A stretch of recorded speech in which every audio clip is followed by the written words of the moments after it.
गेहूँ की फसल के लिए जो पहला पानी होता है वो बहुत महत्वपूर्ण होता है। यदि उस समय सही समय पर पानी देते हैं, खादों की मात्रा सही से देते हैं, साथ-साथ सूक्ष्म पोषक तत्वों की भी मात्रा देते हैं, जिससे गेहूँ का उत्पादन हमको 2 से 3 कुंटल अधिक देखने को मिलता है। यही जो स्टेज होती है जिससे गेहूँ की पैदावार की नींव रखी जाती है। इस समय इन सब चीज़ों का हमने सही से प्रबंधन कर लिया, सही खाद दे दी, साथ-साथ सही समय पर पानी लगाया। यदि इनमें हमने गड़बड़ी कर दी, यदि लेट पानी लगाया, जल्दी लगा दिया या खादों की जगह हमने सूक्ष्म पोषक तत्वों की मात्रा कम दे दी या दी ही नहीं, तो जिससे गेहूँ का उत्पादन हमको कम देखने को मिलता है। तो नमस्कार साथियों, आप देख रहे हैं खेती और हरियाली यूट्यूब चैनल। आज हम जानेंगे गेहूँ में क्या प्रबंधन करें पहला पानी लगाते समय, जिससे गेहूँ का उत्पादन हमको अधिक देखने को मिले। तो आपको वीडियो पसंद आए तो इसे लाइक कीजिए, हमारे चैनल को सब्सक्राइब कीजिए। इस समय गेहूँ की फसल की पहली सिंचाई हो गई या कहीं-कहीं दूसरी भी हो गई, लेकिन हमारे उत्तर प्रदेश में नवंबर माह के अंत में भारी बारिश हो गई, जिससे गेहूँ की बुआई 15 से 20 दिन लेट हो गई।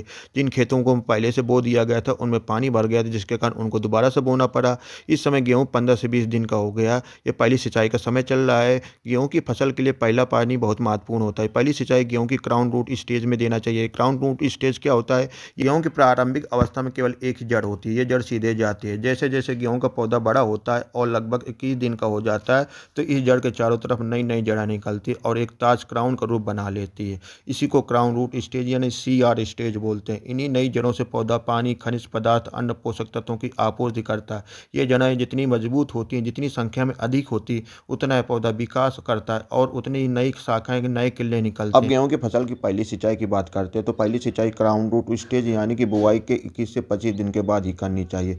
इस समय सिंचाई करने से जड़ें मजबूत होती हैं और साथ साथ कल्लों की मात्रा अधिक देखने को मिलती है। इससे पहले या बाद में सिंचाई करने से हमारी फसल की जो ग्रोथ होती है वो कम देखने को मिलती है। तो गेहूँ की सिंचाई सही समय पर करनी चाहिए। यदि आपके खेत की मिट्टी हल्की है या बुआई करते समय नमी की कमी थी या बलुई मिट्टी है, तो हम सिंचाई 15 दिन के बाद भी कर सकते हैं। लेकिन जो पहली सिंचाई करें जितनी हल्की हो सके उतनी हल्की करना चाहिए। जल का भराव नहीं होने देना चाहिए। यदि में खेत में सिंचाई करें तो ऊपर से नीचे की ओर करना चाहिए। पहले ऊपर खेत में लगाएं पानी, उसके बाद उसमें अधिक हो जाता है पानी तो नीचे की तरफ उतार देना चाहिए। और साथ ही खेत में पर्याप्त संख्या में पाले बनाना चाहिए। सिंचाई करते समय जब पाले के 90% भाग में पानी पहुंच गया हो और 10% शेष बचा हो, तो उस समय पानी जाना बंद कर देते हैं। तो जो शेष पानी होता है, जो अतिरिक्त पानी होता है, वो पूरे पाले में फैल जाता है, जिससे जो हमारा जल का भराव नहीं हो पाता। तब भी जल का भराव हो गया तो दूसरे पाले में पानी काट देते हैं। फसल के लिए जो पहली सिंचाई होती है बहुत महत्वपूर्ण होती है, इसलिए सही समय पर और हल्की सिंचाई करना चाहिए। ये तो बात हो गई सिंचाई की। अब बात करते हैं खाद की। यदि बुआई के समय कम मात्रा में आपने DAP दिया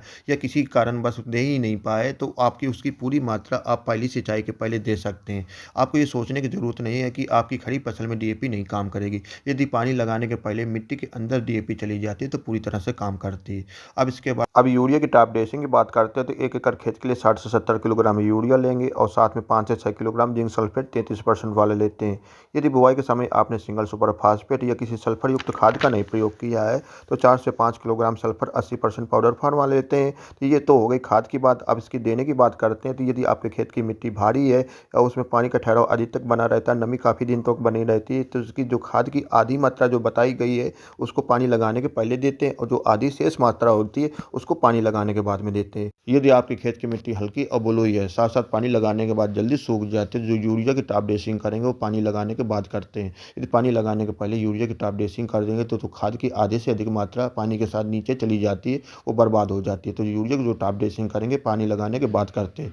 यदि पहली सिंचाई के पहले आप DAP का प्रयोग करते हैं तो उसके साथ जिंक सल्फेट सल्फर का प्रयोग नहीं करेंगे, वो आपस में रिएक्शन कर जाती है। तो यूरिया को आप साथ में प्रयोग कर सकते हैं, लेकिन जिंक सल्फेट और सल्फर का प्रयोग पानी लगाने के बाद ही करते हैं। इस प्रकार आप अपने खेत में खाद का प्रयोग कर सकते हैं। पहली सिंचाई करने के बाद आपके खेत में यदि खरपतवार दिखाई दे रहे हैं, जिसमें से मंडूसी जिसे गेहूं का माव बोलते हैं या चौड़ी पत्ते के भी खरपतवार हो सकते हैं। मंडूसी को हमारे यहाँ गेहूं का माव बोलते हैं, आपके यहाँ उसे क्या बोलते हैं जरूर कमेंट करके बताएं। जो मंडूसी होता है, गेहूं का मावा होता है, बहुत खतरनाक खरपतवार होता है। यदि इसका सही से निदान नहीं किया गया तो आपकी पैदावार को प्रभावित कर सकता है या बिल्कुल से भी कम कर सकता है। तो इसके लिए आप संबंधित खरपतवार नाशी का प्रयोग कर सकते हैं, या यदि कम है तो उसके लिए आप निराई गुड़ाई करके भी इसको निकाल सकते हैं। लेकिन यदि गेहूं की फसल में खरपतवार के कंट्रोल के लिए खरपतवार नाशी का प्रयोग करते हैं तो उसके लिए सावधानी के साथ खरपतवार नाशी का प्रयोग करेंगे, नहीं तो आपके फसल को नुकसान पहुंचा सकता है। तो इसके लिए जो पहली सावधानी, खरपतवार नाशी का प्रयोग करते समय खेत में पर्याप्त नमी होना चाहिए, नहीं तो आपके जो खरपतवार है उसका भी कहीं नहीं कंट्रोल करेगी और साथ साथ आपकी फसल को नुकसान पहुंचा सकती है। तो इसके लिए जब खेत में पर्याप्त नमी हो तभी खरपतवार नाशी का प्रयोग करना चाहिए। तो दूसरी सावधानी है पर्याप्त मात्रा में पानी का प्रयोग करना चाहिए। जो बताई गई मात्रा में पानी का भी प्रयोग करना चाहिए,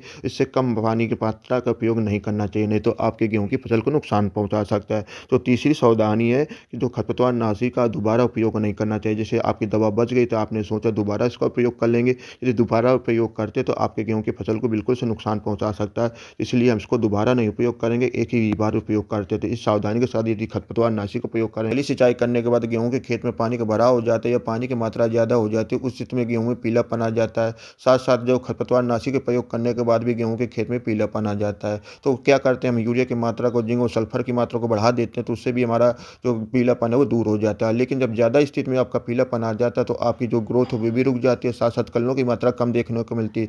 उस स्थिति में हम जो एक इस कॉम्बिनेशन के बारे में जानेंगे जो आपके पीलेपन को दूर करेगा, साथ-साथ जो ग्रोथ है और कल्लों की मात्रा को बढ़ाएगा। इस कॉम्बिनेशन में आप 1.5 किलो यूरिया लेंगे, 1 किलो मैग्नीशियम सल्फेट लेंगे, 700 ग्राम जिंक सल्फेट लेंगे और 500 ग्राम फेरस सल्फेट लेंगे।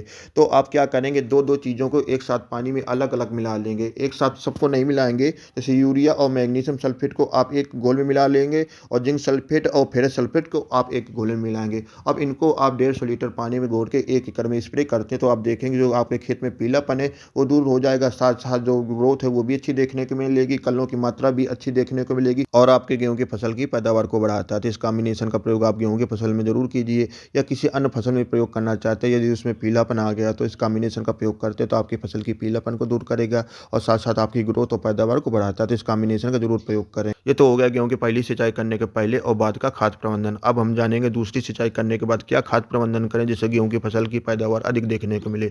उसके लिए आप जो जल में घुलनशील एनपीके 19-19 आता है वो लेते हैं और साथ में लेते हैं सागार का, तो दोनों को मिला के स्प्रे करेंगे। उसके लिए जो एनपीके 19-19 की जो मात्रा लेंगे वो 1.5 किलोग्राम लेते हैं और सागार का की जो मात्रा लेते हैं 500 ml लेते हैं। दोनों को मिला के आप 150 लीटर पानी में स्प्रे कर देते हैं तो आपकी जो गेहूँ की फसल होती है उसकी ग्रोथ बराबर बनी रहती है और साथ में जो कल्लों की मात्रा भी अच्छी देखने को मिलती है। तो आप इसका स्प्रे कर देंगे। अब गेहूँ की फसल में तीसरी सिंचाई करने के बाद जब बालियाँ निकलने वाली होती है तो उस समय एनपीके 052-34 और साथ में बोरान को मिला के स्प्रे कर देते हैं तो जो गेहूँ में जो दाने होते हैं बालियों में भराव अच्छे लेते हैं और साथ-साथ दाने का जो साइज़ आता है वो भी अच्छा आता है। तो उसके लिए जो एनपीके 052-34 की जो मात्रा लेते हैं वो 1.5 किलोग्राम लेते हैं और साथ में 250 ग्राम जो बोरान आता है उसकी मात्रा लेते हैं और दोनों को मिला के 150 लीटर पानी में स्प्रे कर देते हैं तो जो गेहूँ की फसल में जो दाने आएँगे वो अच्छी साइज़ के आते हैं। तो इसका इस तरह आप गेहूँ की फसल में इन सब का प्रयोग करते हैं तो जो आपके गेहूँ की फसल होगी उसकी पैदावार 3 से 4 कुंटल अधिक देखने को मिलती है। तो आप इन सब चीज़ों का प्रबंधन का ज़रूर अपने गेहूँ की फसल में प्रयोग करें। आपको ये वीडियो कैसा लगा? आपको वीडियो पसंद आए तो इसे लाइक कीजिए, हमारे चैनल को सब्सक्राइब कीजिए।